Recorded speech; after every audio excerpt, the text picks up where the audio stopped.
Just a stats, Reggie Johnson, Eugene Morgan coming to you from Love City of Atlanta, Georgia. And Eugene, it finally happened. We finally had the game between the Lakers and the Mavs that everybody was kind of anticipating here. And the ratings are pretty good for this game, by the way. They did well right on this game. What's interesting here, and I got to give it to Nico, man. You look at a picture like this, right? Because this picture was floating around after the game. Picture of Doncic for people who can't see. Doncic kind of glaring at Nico in the crowd, and I don't know if it's just a picture, but it definitely looks like they're looking at each other. I don't know if they're locking eyes here, but when you look at this picture, it definitely looks like they're at least noticing that each other are looking in their direction. Absolutely. Absolutely. Luka didn't really go scorch earth. He didn't give him 40, but what I was impressed with was him showing up with the steals. You know, it wasn't just the rebound. He had double-digit rebounds, double-digit assists. He had triple-double. 19 points, triple-double. And he showed up in other categories, playing a little bit of defense out there. So I think it's a pretty good game overall.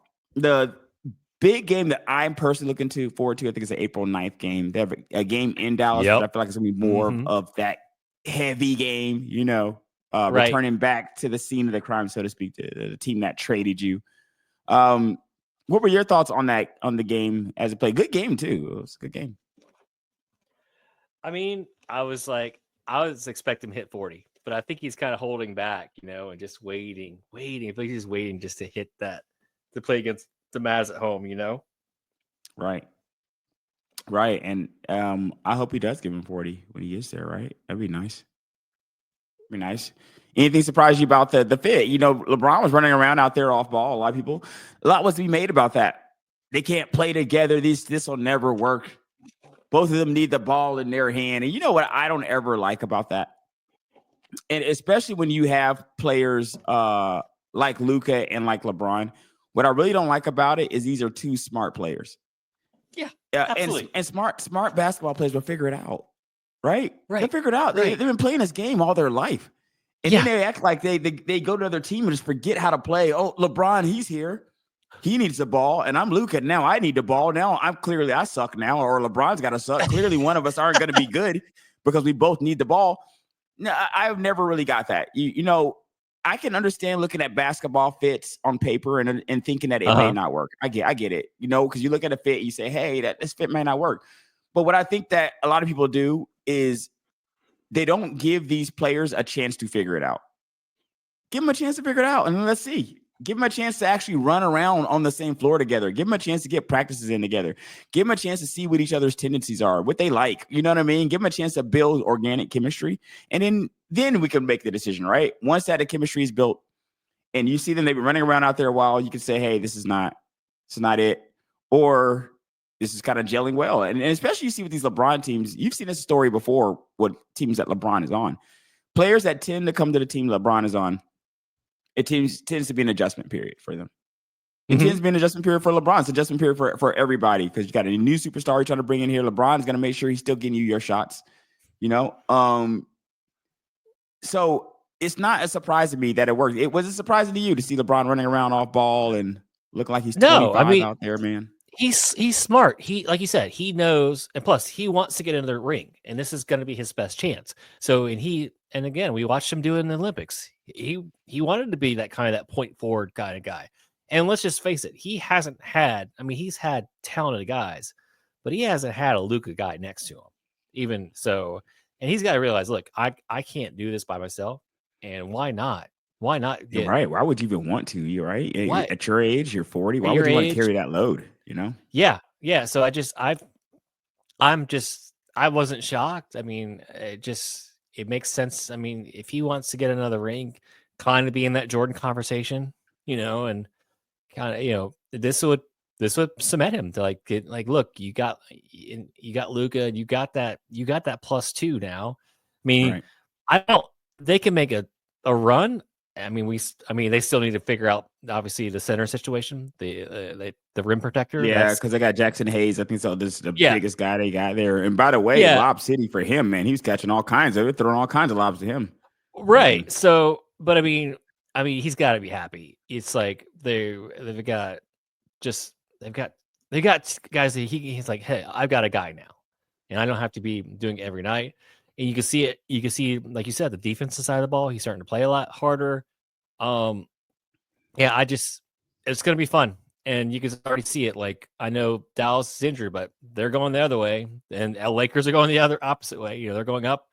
And so I would love to see if kind of like, maybe they can kind of squeeze in. Maybe they can get to making that run, but that to see them Are you play talking that about the first round of Lakers or playoffs. Dallas as Both. far as making I'm one? saying I'm thinking But playoff okay, team. so the Playoff as far as seeding. both okay, I got you. Yeah. Imagine that game being like the first series, those two going against each other. Yeah, wouldn't that be amazing? Wouldn't that be Yeah. amazing? And the thing is too, if you're the Lakers, I think that you are happy. I think there's two things you can take away from this game, and I actually think there's something that both teams can take away from this game.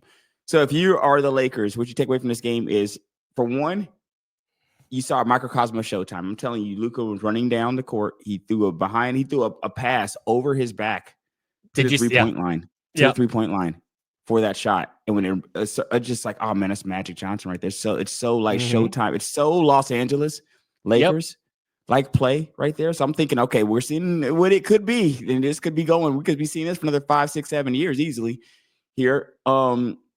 And also the fact that the Lakers, since the beginning of the year, I would say, have one of the best, if not the best defense, one of the best defenses in the NBA is the Los Angeles Lakers.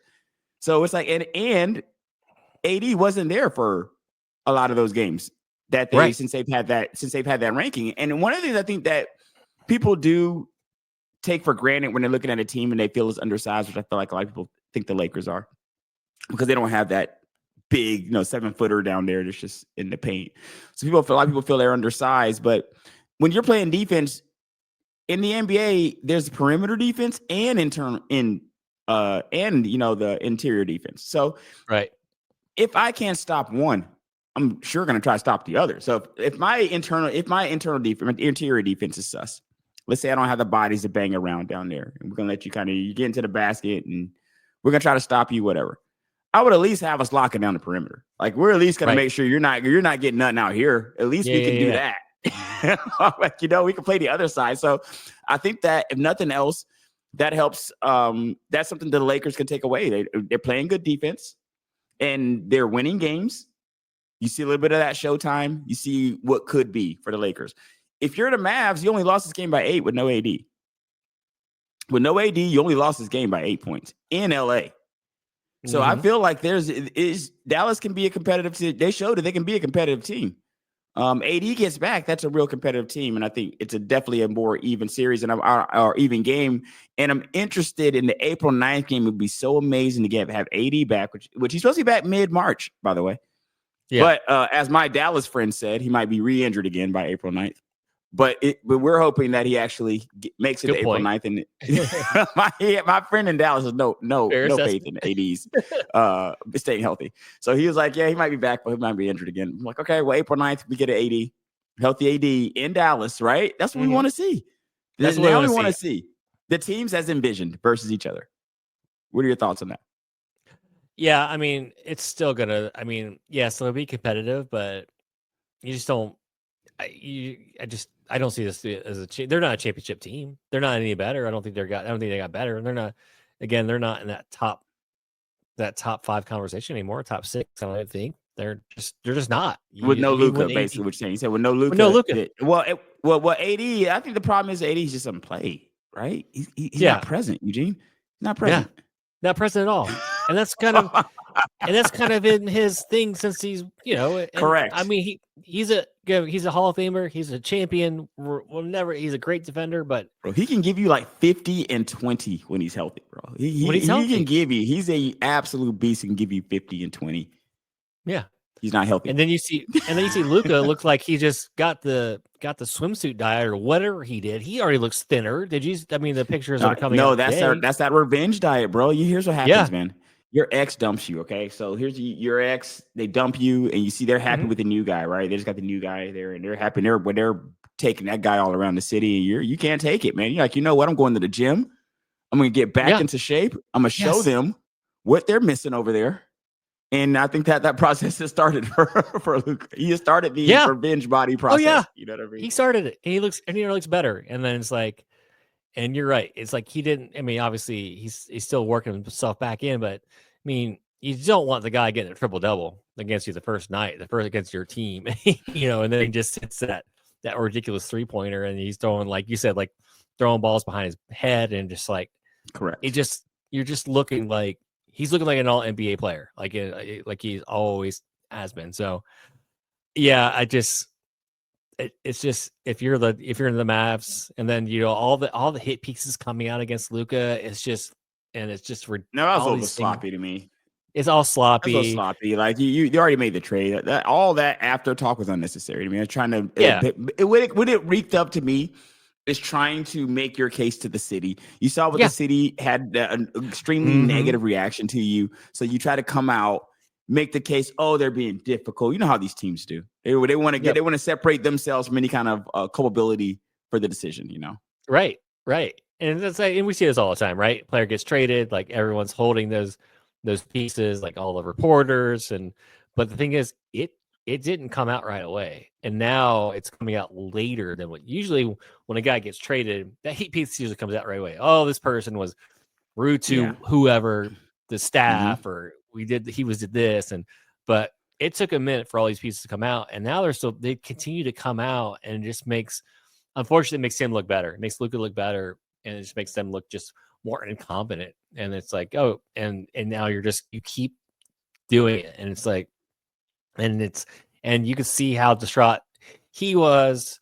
Even Mark Cuban, even even Dirk was like, he was even kind of, because you just had a generational talent in your locker room, in your organization. That was not enough for them, Eugene. They said It they wasn't enough. we don't want it. We don't want it. We don't want Yeah, it. You know what I we don't mean? want Now it. you got So all the beer pictures and hookah pictures coming out. The beer and hookah pictures are out. yeah, And yeah. they're like, oh, look, he drinks beer, he smokes hookah. You know what? If you were to put a camera around everybody in this league, you'd probably be Yeah, surprised at some of the pictures you would get from these guys. And the thing is absolutely. like a couple pictures of this kid walking. He's 25 for one, drinking a beer and smoking a hookah. And I get it.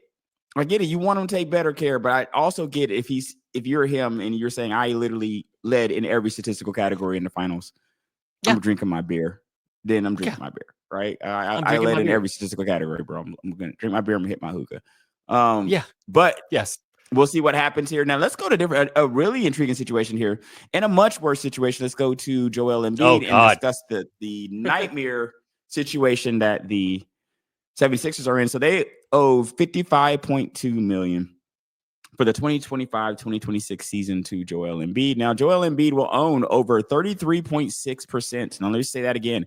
Joel Embiid will own over 33.6% of the 76ers cap space over the next 4 years.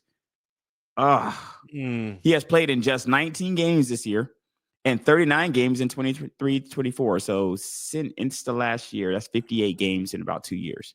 Okay. Yeah. He is under contract until 2029. Brutal, because it is 2025 right now for people who are listening right now. It is not nowhere near 2029, which is Got a terrible. few years. We got Got there. quite a few years of paying this man for $50 million. Philadelphia and Embiid are consulting doctors and considering alternative options such as surgery for his injured knee. Now, the 76ers are a team that I can't say didn't go after it. Like, they tried. They gave it a college try, man. They had the Ben Simmons there. They paid him. I mean, and then that just went to crappy. You can kind of blame them for the Jimmy Butler Tobias Harris situation, but probably should have kept Butler over Harris. So you can kind of blame them for that. But I think they've been patient with these guys. They pay these guys. They brought in Paul George. They're trying. They're making an effort, and it's just not working out. And the thing that sucks about this is when it's not working out and you're on the hook for this much money and it's not Right. working out. It's one thing to be not working out and you don't really have players. Maybe you got one guy, you're an up and coming team. You're scrappy. You're trying to get after it. But the 76ers are kind of going the opposite direction. They're not a scrappy team. They were knocking on the door in the playoffs several times over the past few years. Embiid has had knocking on the MVP door for several years. Finally got over that hump. And the injury bugs, I mean, you're talking about a guy who missed his first complete season, I believe, with an injury. Yeah. It's tough because when you do the deal, I'm pretty sure this deal was negotiated around the time he was winning the MVP. I need to go back and look and see when the deal was, but people would have called the 76ers dumb if they had let him walk. So it's revisionist history to say, hey, we would have never signed the guy. You can say that now, but when he's putting up 40, 50 points semi-nightly and he's winning MVPs, it's hard to say that you're just going to let the guy walk out the door, especially when you have nothing else there. And I think Max was kind of on the come up at the time. But this is brutal because now the aging superstar problem in the NBA is a serious one. And I think that it's become very serious, Eugene, just due to the fact that the guaranteed contracts. You see what I'm saying? The guaranteed contracts is what's killing them because in the NFL, we all know these are void years. So that's 2029, 29, 28, 27. You're not seeing those years in the NFL. In the NBA, you can be injured, be old, whatever, and still be seeing that money in the NBA and having that affect your team. So where do the 76ers go from here, man? In fact, they've done everything right. They've spent the money. They've tried. And this is what happens. I mean, do you blow it up? Can you even blow this up? Who's going to take Embiid at this contract, man? No one's taking that contract. And by the way, he just signed that contract. That was this year that he signed it, by the way. This year. Mm-hmm. Mm-hmm. Oh, that's why it's so long. That's why he has a full 4 on it, right? That's why he's got 4 to 5 years on it. Yeah. Yeah. So, because I mean, the money doesn't start kicking. Yeah, that it starts kicking in next year, right? The 59. So it doesn't even kick in. Oh yeah, to next year. So it's 59, 64, then 69.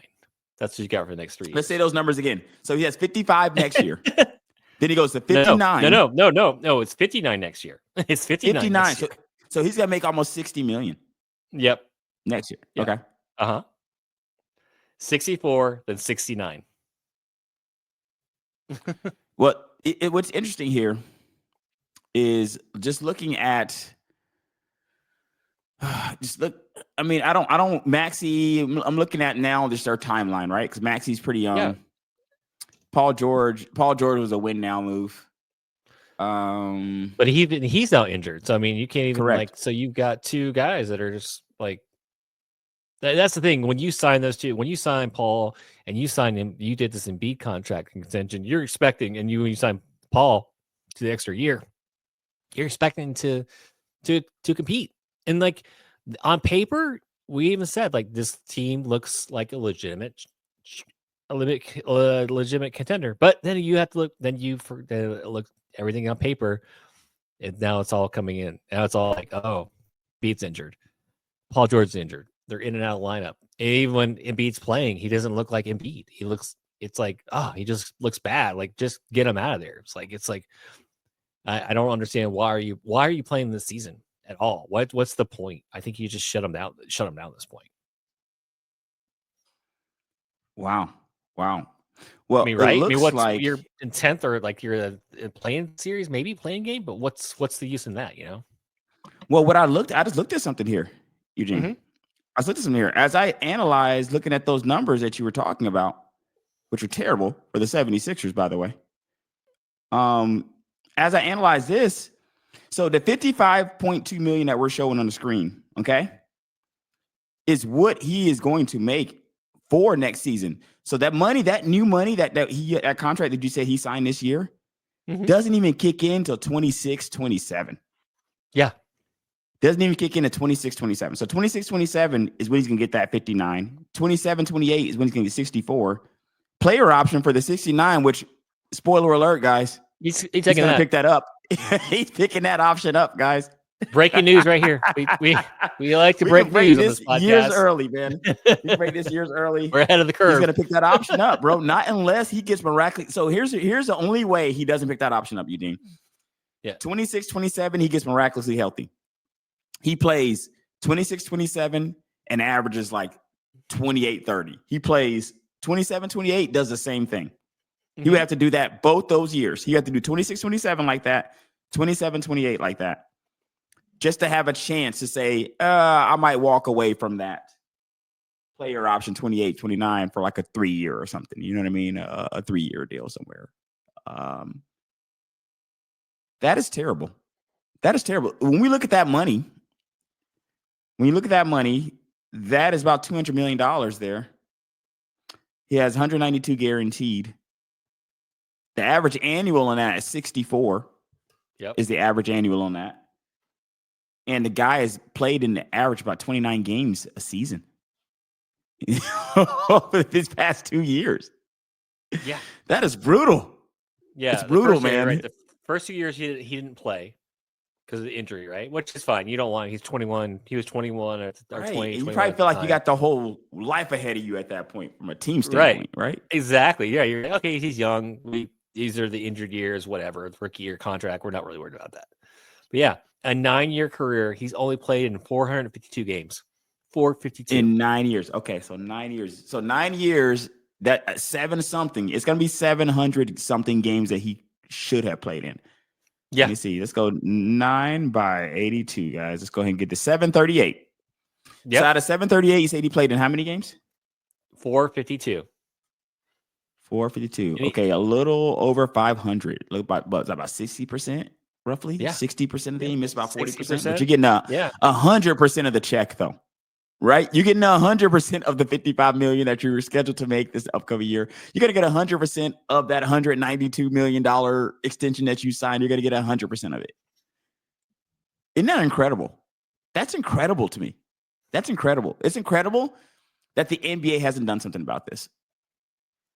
How are teams being punished for years for guys who are just sitting around the house making 40, 50, 60 million dollars? They signed him. They gave him the money. I mean, they gave the money. It's kind of on them at this point, right? It's kind of on them. They gave him the money. I feel like I would want some sort of injury guarantees here. And I don't necessarily, I feel like if we are going to do, so from a contracting standpoint, let me go from a fair standpoint. For fairness, if a team is going to sign you the X amount of dollars and you don't play well, I don't necessarily feel sorry for you. If your play falls off, like let's say that the guy was averaging 26 when you signed him to that max, right?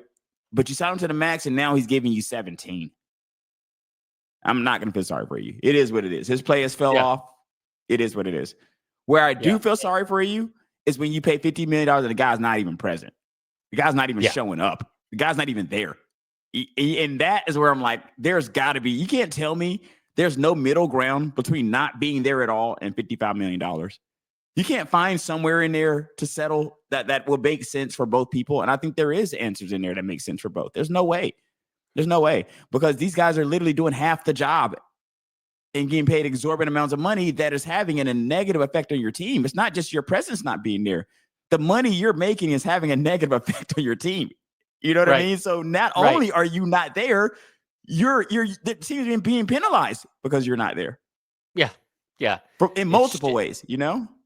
Yeah. And I looked at, he's never played more than 70 games in one season. But the most he's made is 68 games or 68 or 69 games. So even that, you're like, it's paying this plus, like $1 million a game to play. Right.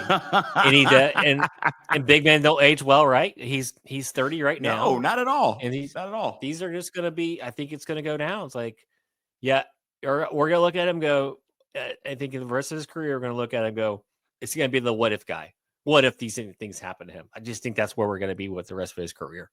Because, I mean, he looked great. I think, maybe you're Philadelphia. He looked great in the Olympics, so maybe you got kind of fooled by that. But which people are pissed about that too. They don't like that either. They're not happy that he played in the Olympics and is not playing now. Yeah, and now he's doubling down, saying maybe I shouldn't have played in the Olympics. It's like, so now no. So it's all these things, and like it's not going to get any better. And he goes, and he's come out and said, I don't know if my knee will ever be like 100%. And it's like, oh, that's what you want to hear after you go. You said you give this guy this big contract. I don't know if my knee will be 100%, but yeah, it's just, you're on the other side of 30 and you're a big guy and you still have injuries. It's just, his contract pays him to like close to his mid 30s. His contract pays him to about 35, pays him 34, like 35. Yeah, 34, 35. Mm-hmm. Yeah. So you're right there. It's just, I think we've seen it. We've seen the MVP side of it. I think that might be the last time we see anything good. I mean, hopefully it's not, but we've seen this story so many times. We've seen this movie, we've seen the show. It never ends well. Man, well, here's hoping something comes of that. Not sure what will. But this surprised me here. Let's switch seats or switch sports, I should say. Switch seating, switch sports here to the NFL, which was a little bit surprised to hear about this Matt Stafford talk. Now, let me tell you about the Matt Stafford being traded talk that was surprising to me. Was the why. People, I'm getting messages. People saying stuff like, oh, they want to trade Matt Stafford because his wife is running her mouth too much. I'm like, whoa, what is she saying? like, what? Didn't he win a Super Bowl with this team? Like, what can your wife be saying so much where the team's like, okay, we need to get you out of here, man. We're gonna start taking calls on you. We just cannot take her in her mouth. Like, I'm not sure if there's any truth to that. Now, this Giants situation is interesting. I do have some of my Giants friends who said that the Giants were kicking the tire on Matt Stafford, which I don't know why they wouldn't. But I have also seen a report recently that has come out that McVay says they're going to try to keep him as well. What do you mean? You think he should stay with the Rams? Should he? I mean, at this point, he'd be journeyman staff. I feel like if he goes another team, he'd be there, another year, 2, 3, maybe? Yeah, I think it's not his wife. It's money. It's all money because right now he's paid below par of top quarterbacks. I mean, Kirk Cousins makes more than him, and he. That makes sense to me though, because Kurt signed his contract last year. Right. When did Stafford sign his? I would imagine at least Stafford, a couple years ago. Well, he held out till training camp last year, right? So he held out, and they came up with a deal right before training camp. But yeah, was it only a 1-year deal? It was just it was more like bonus money. It's like give more like upfront. But yeah, his average salary is, I'm looking at it right now for 26 is $26 million. And he has a signing bonus of 12. So there's guys, he can get into the 30s for sure. He can make it 30, 35. Well, he should be in the 50s, for God's sake. He's a Super Bowl winner. I mean, that's where I think is where it's coming from. Like he's looking at all these other guys getting paid, and wait a minute, why am I not getting paid? Why am I and plus I almost beat Philadelphia. We were the most competitive team against Philadelphia in the playoffs. Why am I not getting paid? Like we almost beat Philly. Came down to like the last second. So I that's the majority. I think it is. That's why they said to him, like, go out and see what your market is and see, and then to come back, report back, and then probably work out. I would be shocked if he goes anywhere. I mean, I did see him go skiing with Tom Brady, so it could be that. Could be a little or it could be something going on there. But if I'm him, there's no way I would go to the Giants. No way in the world. Well, I just read a story here that said that he also, and let me I'll get back over here to just Matt, because I just read a story that he also has reached an agreement with the Raiders, kind of like in a framework agreement. Not necessarily saying he's going to the Raiders, but from what I'm reading here, this is on Sports Illustrated, how that, take it with a grain of salt here for sure. Yeah. But from what they're saying here on Sports Illustrated, that a framework of a deal could have been reached with the Raiders here for him to go to the Raiders. I think that Matt, in my opinion, where he's 37 now, and he just turned 37, so he's going to play the whole season at 37. Yeah. I don't know. I don't. Me personally, I'm not in the 20s. I'm not in the 20s. Me personally, I'm in the 30s to 40s, only because if you're Matt Stafford and you look at like a Daniel Jones who's making 40, and you're like, there's no way that this guy is making more money than me, right? There's no way. But here's the problem with that from my standpoint, from a team standpoint. If I'm a team that's not the Giants, I'm like, we're not idiots. We wouldn't have paid Daniel Jones 40. Like, just because they'd paid Daniel Jones 40, like, doesn't mean we would have paid Daniel Jones $40 million. Because sometimes teams make dumb mistakes. I think you see that with Deshaun Watson. There's only one team, one team that offered that deal. That wasn't a deal that was being floated around. Only one team offered that deal. It was the Cleveland Browns. Only team that offered that deal. And you saw what happened too after that. He got that money, and up to that point, Eugene, we were used to quarterbacks kind of leapfrogging their previous contracts, right? So we were used to quarterbacks getting money and leapfrogging the previous guy that got money. Yeah. A guy might be the highest paid quarterback for like an hour until the next guy comes and his contract is done. Now he's the highest paid. That didn't happen with Deshaun. Deshaun got that contract, and teams were making it known to guys that were negotiating after that, like, we're not giving that. We're not giving that Deshaun money out. Yeah, that's never come. And I think right there, and I think the proof is like that's why you don't give that contract like that to to a quarter, just anybody in the NFL. Not even Correct. So, In the NFL especially, man. It's not for long, man. Those Tom Brady stories are rare. I mean, they're out there, but they're rare. I think once I get to a quarterback that is in his 30, where Kirk is at, Kirk, I think is mid-30s, even no matter how good you are, once you're in your mid-30s, for me, those deals are 3 years, maybe guaranteed 2. We're looking at 2 to 3 year deals here. right. Bite size. So that's what I would be looking at here. If I'm Matt, and I'm thinking I got to take one last bite at the apple, a two guarantee, maybe a 3 year guarantee too, maybe be what he's looking at. It's a 3 year contract, but it's like it's the 2 year guarantee money. I think that's where you're looking at, right? Like if I don't think that's unfair for him, and I think that he can get close to 100 million on that 2 year. I think he can get close to 100 million. Give him that Kirk Cousin money, because he can get close to there. Yeah, the Raiders have the money too. They have all the cap space too to do this. And I think that's what the Rams would have to match. Because I think that on the open market, he can get close to there. I don't know if I can get up to 100, but I can get close to 100. And I can see a team talking themselves into 100. Like it wouldn't be me passing out if the number was that. You know what I mean? No. It wouldn't be me passing out at all. It's interesting to see. Because then what do the Rams do if that's the case? If Matt walks out of there, where are the Rams going to go? I mean, I think they're fine. I mean, Sean McVay, I think it could be like a bridge here, right? They just kind of who do they have anybody even in the wings there? They get Jimmy G, and that's where I hear Jimmy G is that he would be okay with just have Jimmy G for the year. So, I at some point I think you're looking to reset, right? You see Cooper Kupp, I think Stafford. I mean, I think I think they've done what they can with this team. I think we've seen what they can do. They've won their Super Bowl. They're competitive. They've been competitive every year that he's been there. And so at the point, you got to reset, and maybe this is the time to do it.